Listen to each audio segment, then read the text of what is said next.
Vamos orar? Pai, muito obrigado, Senhor, pela oportunidade tão gloriosa e alegre que temos de estar aqui, Senhor, para te adorar, para te bendizer, para estar com os nossos irmãos e ouvir, Senhor, a tua palavra, ouvir aquilo que o Senhor tem para nós. Que em nome de Jesus, Pai, nessa manhã a tua palavra preencha o nosso coração. Que todos os anseios, os desejos do nosso coração se calem, porque a tua palavra nos sustenta, nos abastece, nos enche, nos inspira, nos fortalece. Pai, em nome de Jesus, nessa manhã, que nós possamos sair daqui, Senhor, cheios do teu Espírito Santo. Para de verdade, Senhor, fazermos aquilo que a Hélida orou aqui, sermos usados por ti, Senhor, para tua honra e tua glória, somente para tua honra e tua glória. É no teu nome, Senhor Jesus, que nós oramos, agradecidos. Amém, Senhor. Amém, queridos, graça e paz. Hoje nós vamos dar sequência na nossa série Cartas de um Prisioneiro. Vamos iniciar a carta de Paulo aos Filipenses. Nós já estudamos Efésios e agora a gente entra em Filipenses. Então, se você puder, abra já a sua Bíblia em Filipenses capítulo 1. Para a gente iniciar. Você deve ter visto na chamada das redes sociais da igreja que o título da mensagem é Filipenses, a Carta da Alegria. Então, eu queria de início perguntar para você, qual é a fonte da sua alegria? Tem que ser, mas eu pergunto de novo, qual é a fonte da sua alegria? Às vezes, a fonte da nossa alegria está em outras coisas. Às vezes, a fonte da alegria pode estar na conta do banco no azul. Às vezes, a fonte da nossa alegria pode estar em coisas que a gente deseja receber e aí a gente recebe, então a gente fica muito alegre. Às vezes, a fonte de alegria seja uma viagem que você sempre quis fazer. Às vezes a fonte de alegria seja qualquer outra coisa. E tudo isso é muito lícito da gente se alegrar. Na verdade, quem que não se alegra com a conta ali no azul, né? Chega no final do mês, sobrou dinheiro. Que alegria, não é? Glória a Deus. Mas, meus irmãos, não é esse tipo de alegria que eu e você somos movidos. Porque uma hora essa alegria vai acabar. Uma hora sua conta vai estar no vermelho. Uma hora você não vai conseguir fazer a viagem dos seus sonhos. Uma hora alguém que você ama vai te chatear por algum motivo. E é nessas horas que a alegria no Senhor deve nos satisfazer. Porque a alegria no Senhor é a certeza, porque Ele jamais vai nos frustrar. Ele jamais vai deixar de ser essa fonte inesgotável de alegria. Porque a nossa satisfação estando nele, então todas as outras coisas é resto. E é isso que Filipenses trata, do começo ao fim, de alegria. Mas alegria no Senhor. E Paulo vai dizer, muito obrigado. Opa, você me deixou muito alegre agora. Puxa vida. Eu olhei aqui e fiquei triste porque não tinha água, aí de repente, você viu? Fiz uma oração aqui. Amém. Glória a Deus. Mas a alegria não pode estar na satisfação dos seus desejos, né? Mas sim Jesus Cristo que nos enche dessa alegria. Simplesmente porque Ele é o Rei dos Reis e Senhor dos Senhores. Então, Filipenses vai tratar dessa alegria mesmo no meio da dor. Filipenses é provavelmente uma das cartas mais pessoais de Paulo. Eu imagino Paulo escrevendo Filipenses sempre com um sorriso no rosto. Porque ele trata de coisas realmente muito pessoais aqui. Foi provavelmente escrita a carta de Filipenses por volta de 61 depois de Cristo, enquanto Paulo estava preso em Roma. Paulo não estava preso num calabouço, numa prisão lá de grades, é verdade. Ele estava preso numa casa alugada. Era uma prisão a domicílio. Mas ele estava privado da sua liberdade. Mas essa prisão não o privou de continuar falando de Jesus, de continuar escrevendo as cartas para as igrejas que ele ajudou a plantar. Filipos era uma cidade pequena, foi fundada pelo Filipe da Macedônia, pai do Alexandre o Grande. E Paulo, ele ajudou a fundar essa igreja na ocasião da sua segunda viagem. A gente encontra isso lá em Atos, capítulo 16, quando Paulo chega na cidade de Filipos. Nessa ocasião, Paulo estava com Silas. Paulo viaja com Silas e chega a essa cidade e encontra algumas mulheres tementes a Deus ali. E junto com essas mulheres, especialmente uma chamada Lídia, e na casa dela se inicia a igreja dos Filipenses. E isso é muito legal, pensar que Paulo começa uma igreja a partir de um grupo de mulheres, né? E não é à toa que muitas vezes são as mulheres que estão à frente das comunidades cristãs. Você pode perceber que nas reuniões de oração de muitas igrejas, quem estão lá? As mulheres.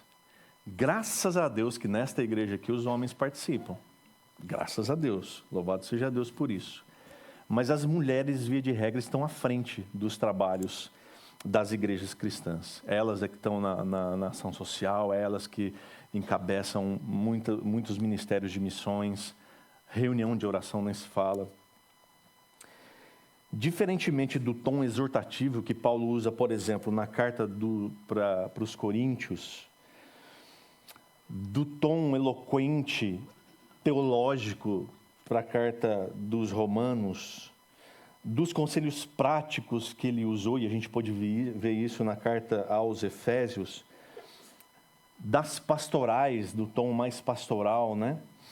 Aos Filipenses, Paulo ele usa um tom mais encorajador, um tom mais amoroso. Eu gosto muito, o Marco Teles, ele fala que Filipenses é como um lenço que você tira do bolso para enxugar as lágrimas de um amigo. Filipenses tem esse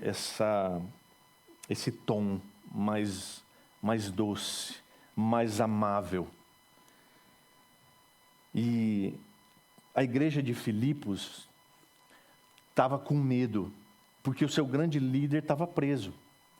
E provavelmente eles estavam com dificuldade de se reunir, como a gente se reúne aqui, porque se reunir poderia acarretar para eles o mesmo problema que havia com o seu líder: prisão, perseguição. Então Paulo vai escrever para esses irmãos para ajudá-los no encorajamento e na perseverança da fé, para continuarem firmes, mesmo que isso causasse perseguição. Ainda que o principal objetivo de Paulo nessa carta seja agradecer a maneira como os filipenses o ajudou financeiramente e ministerialmente, de forma entusiástica, de forma generosa, Paulo ele vai trazer também uma exortação à alegria, mesmo nos períodos de dor, mesmo nos períodos de aflição. Não sei se você se lembra, mas para introduzir essa série, Cartas de um Prisioneiro, eu falei sobre satisfação e usei Filipenses capítulo 4, onde Paulo vai falar aqui de estar satisfeito em Deus, mesmo em momentos de privação, mesmo nos momentos mais difíceis da vida. Havia em Paulo ali a satisfação de servir a Deus, a alegria de estar com Cristo.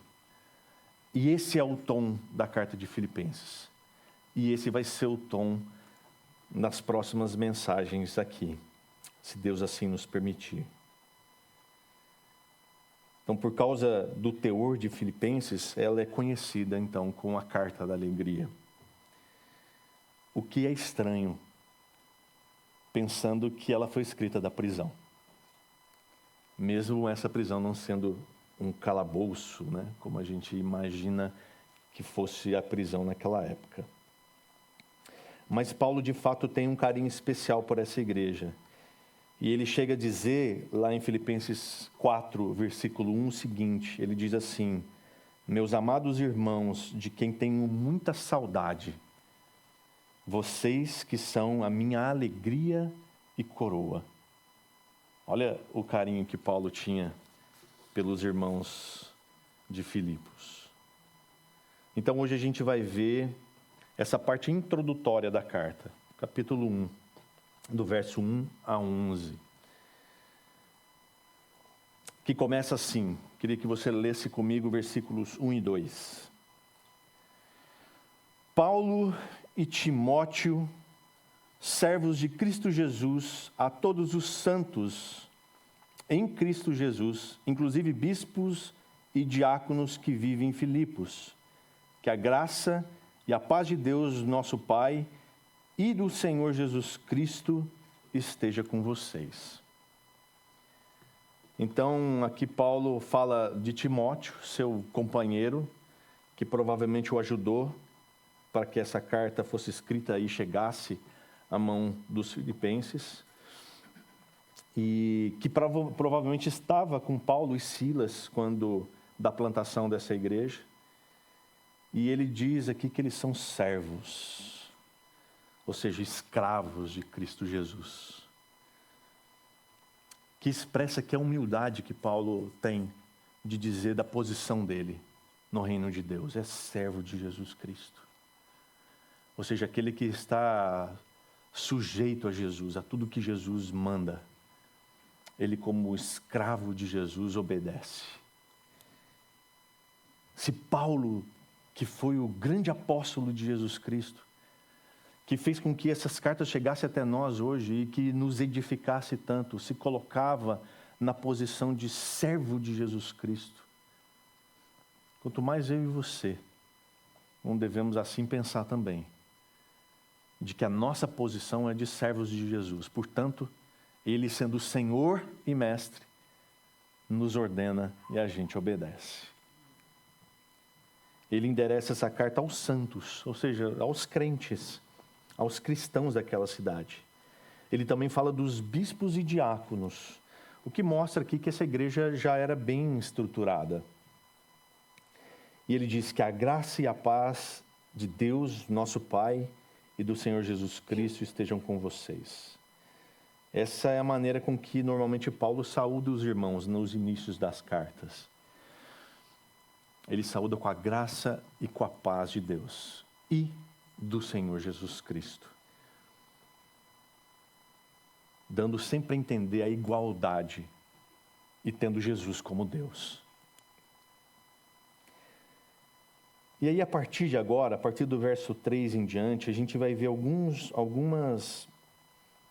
motivos de alegria de Paulo. A primeira delas é a alegria na comunhão dos santos.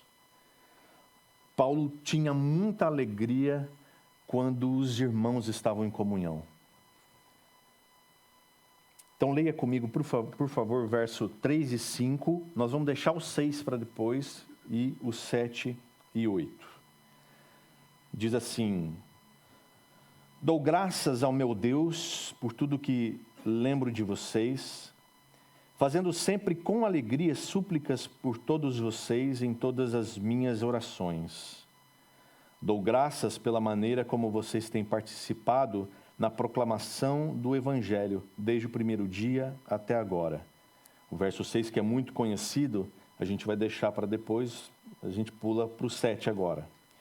Aliás, é justo que eu assim pense de todos vocês, porque os trago no coração, seja nas minhas algemas, seja na defesa e confirmação do Evangelho, pois todos vocês são participantes da graça comigo, pois Deus é testemunha da saudade que tenho de todos vocês, no profundo afeto de Cristo Jesus.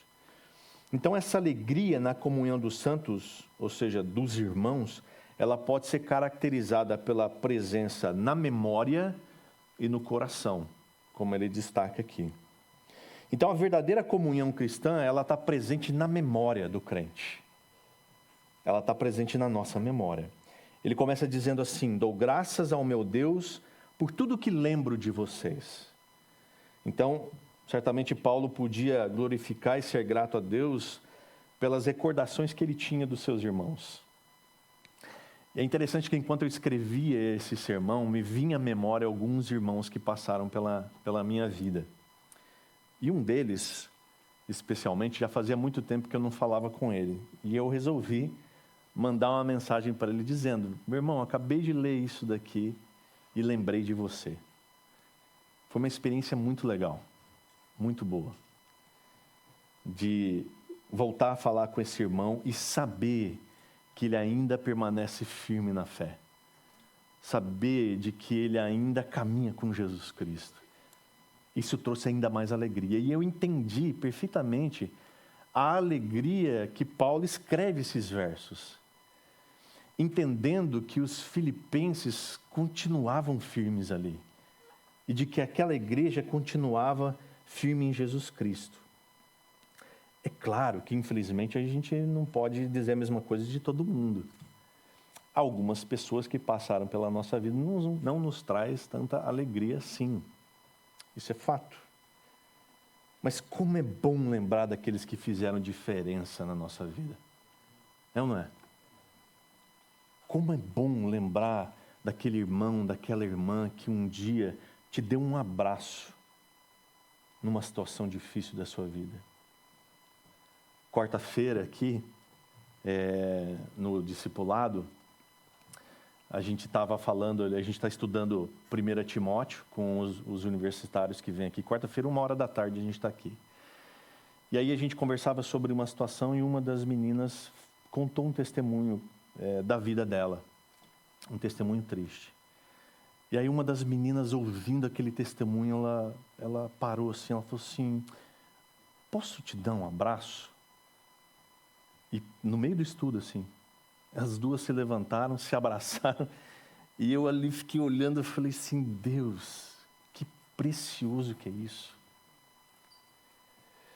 Como é precioso quando a palavra de Deus nos mobiliza para coisas que a gente parece tão banal, tão simples, mas tão sensíveis do nosso coração e nos aproxima das pessoas dessa forma.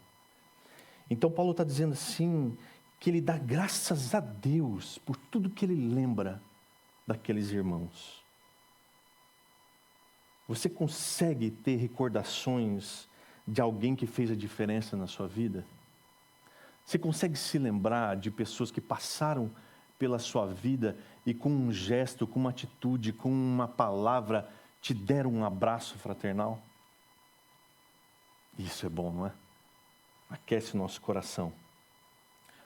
Para isso é que serve, irmãos. Para marcarem a nossa vida. Para nos fortalecerem. E às vezes para ajudar na restauração que Deus quer fazer comigo e com você. E ele continua dizendo: fazendo sempre com alegria súplicas por todos vocês, em todas as minhas orações. Paulo sempre se lembrava e orava por seus irmãos.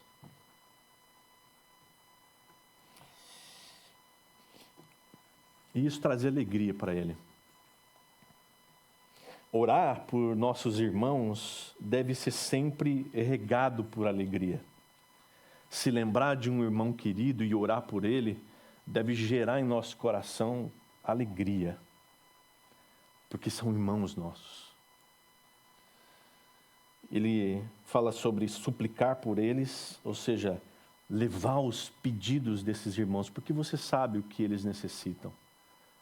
Então, colocar a Deus súplicas pelos seus irmãos, pedir a Ele, clamar a Deus pelos seus irmãos. O que seu irmão precisa? Quais são as necessidades do seu irmão? Quais são as lutas do seu irmão? Pelo que você tem orado por ele? E aí ele fala também que é por todos eles. E ele mostra aqui que ele não tem partidarismo, que ele não tem preferências, ele se lembra de todos eles.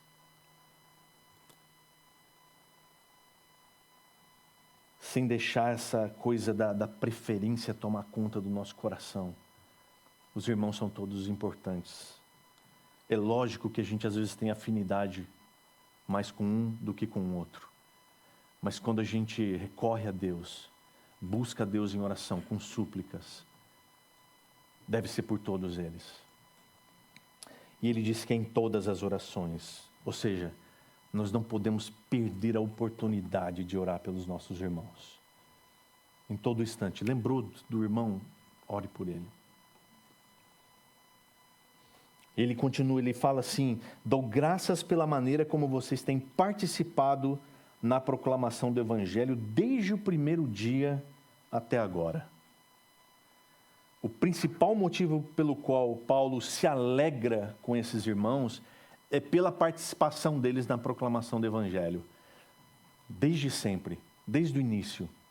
Inclusive, não sei se você se lembra da história de Atos 16, Paulo vai para a casa dessas mulheres, na casa de Lídia, começa a igreja e em seguida ele é preso.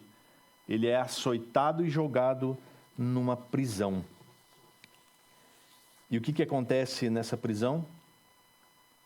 Ele é surrado ali e à meia-noite, Paulo e Silas estão fazendo o que lá na cadeia? Chorando, né?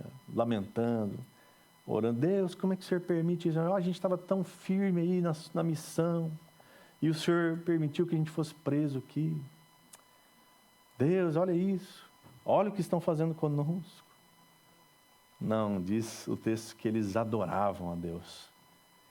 Meia-noite, adorando a Deus, com as costas em carne viva.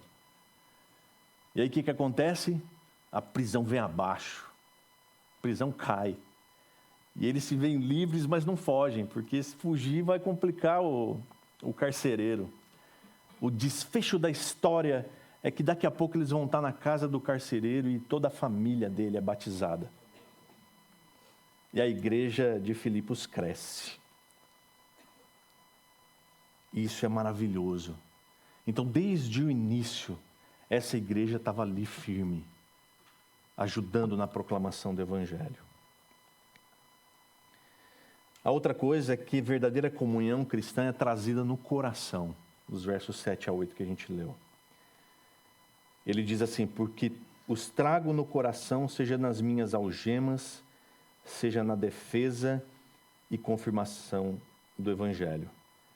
Nas algemas, ele se referindo a essa prisão, quando ele estava preso lá em Filipos. Quando ele estava ali em dificuldades, a igreja o apoiou.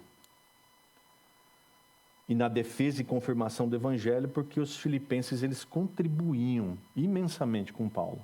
Não só na proclamação, mas financeiramente também.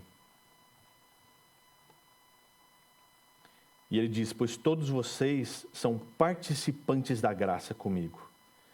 Porque a graça de Deus foi derramada de igual maneira sobre todos eles.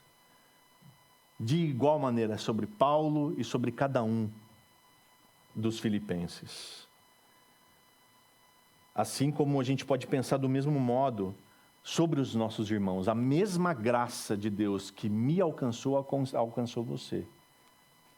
A mesma graça de Deus que foi derramada sobre a minha vida, foi derramada sobre cada um de vocês. Então é impossível para nós aqui, como crentes, pensarmos que somos maiores um do que o outro. Porque é a mesma graça. E graças a Deus por isso. Deus, ele diz, é testemunha da saudade que eu tenho de vocês. E ele vai repetir isso outras vezes na carta. Parece que Paulo, ele tinha de verdade um carinho especial por esses irmãos. Ele tinha esse apreço pelos filipenses.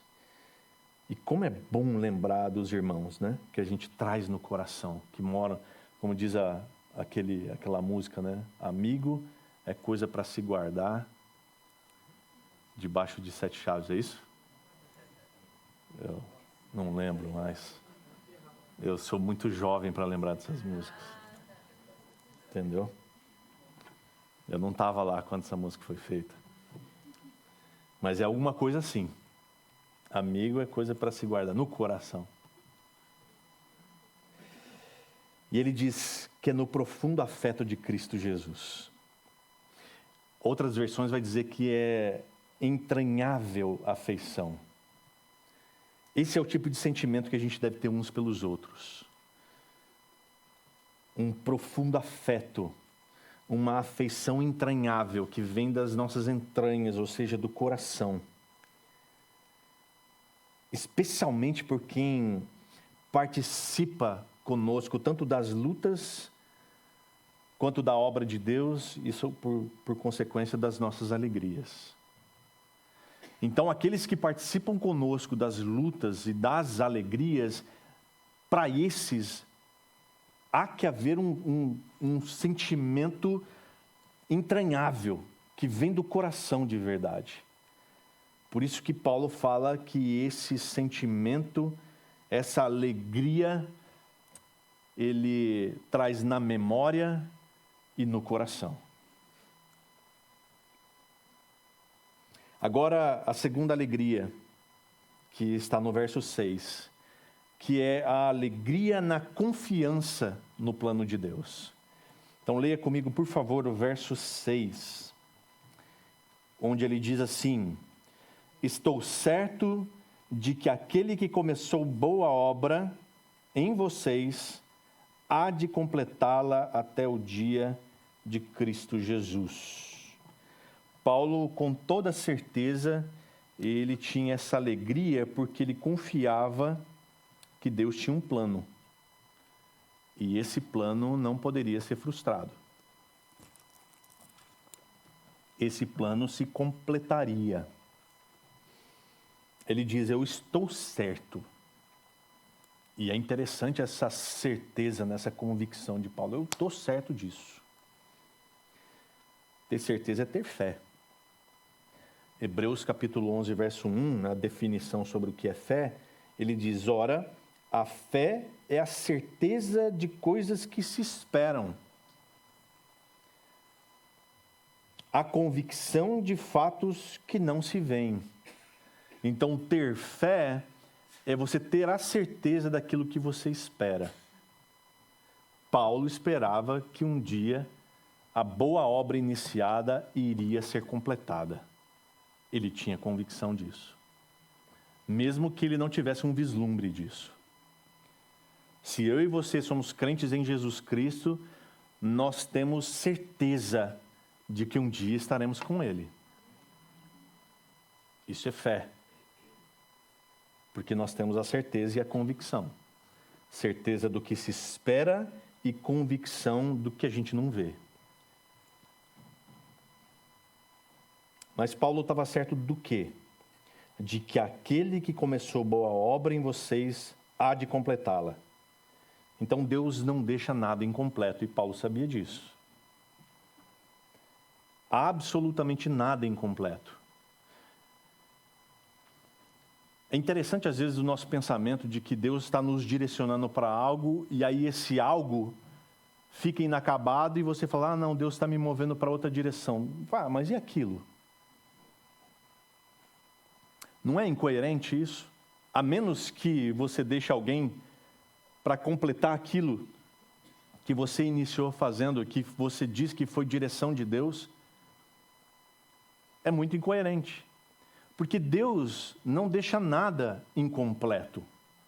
Então, se Ele moveu você para iniciar algo, ou Ele vai te levar até o final deste algo, ou Ele vai preparar outra pessoa para te substituir. Agora, você pode abandonar ou você pode de verdade ser direcionado por Deus para outra coisa.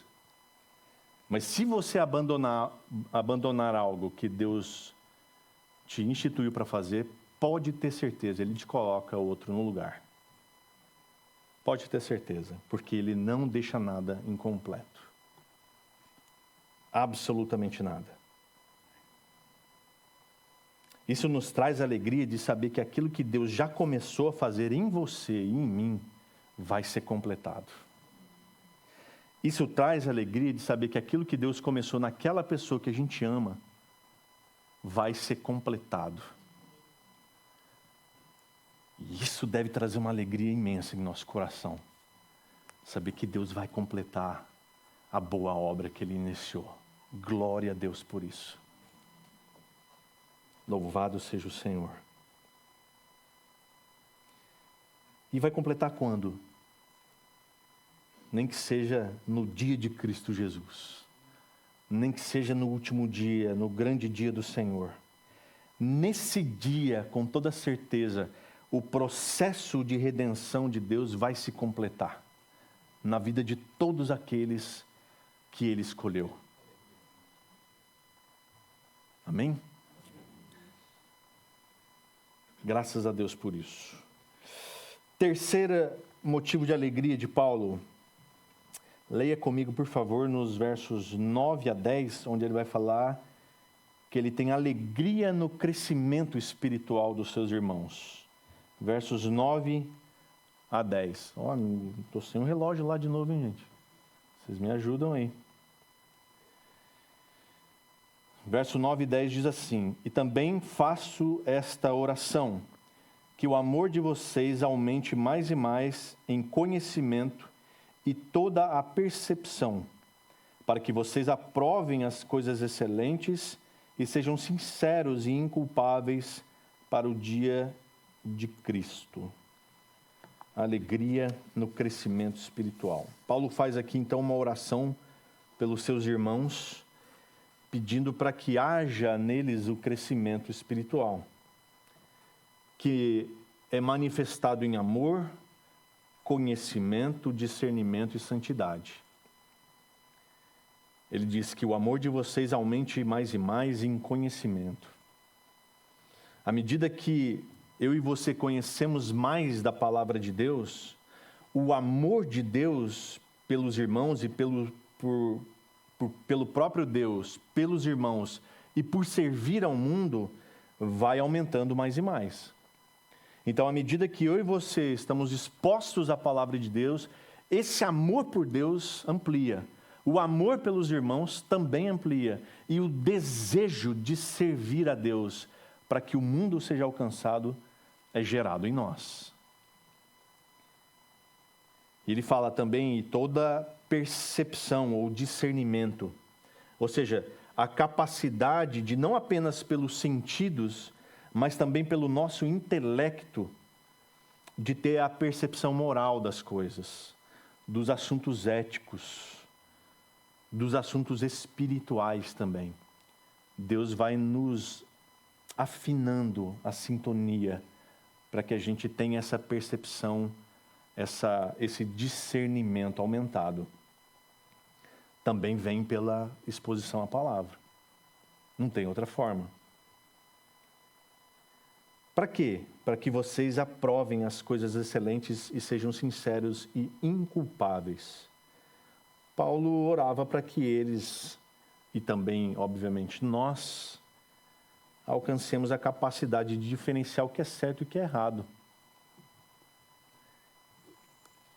Ou seja, à medida que a gente se aproxima de Deus, se relaciona com Ele, esse senso do que é bom e do que é ruim, do que é certo e do que é errado, vai sendo aprimorado em nós.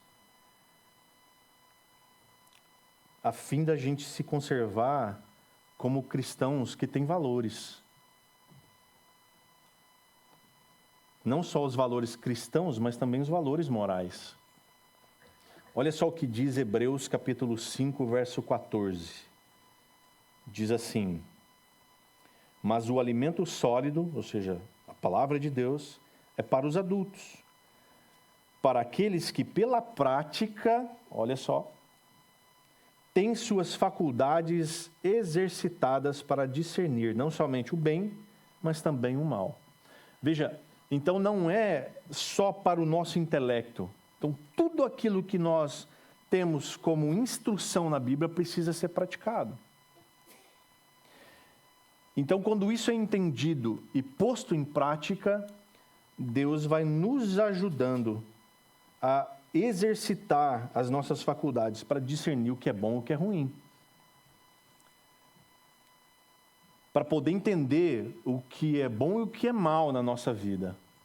Não só espiritual, mas como moral também. E ele termina dizendo para o dia de Cristo. Mais uma vez aqui, como no verso 6, ele se refere ao dia de Cristo. Que significa o grande dia em que Deus julgará o mundo por intermédio de Cristo Jesus. Então, chegará um dia que eu e você estaremos diante dele. Diante do nosso Criador. E aí teremos que dar conta do que fizemos com aquilo que ele nos deu, ou seja, a nossa vida.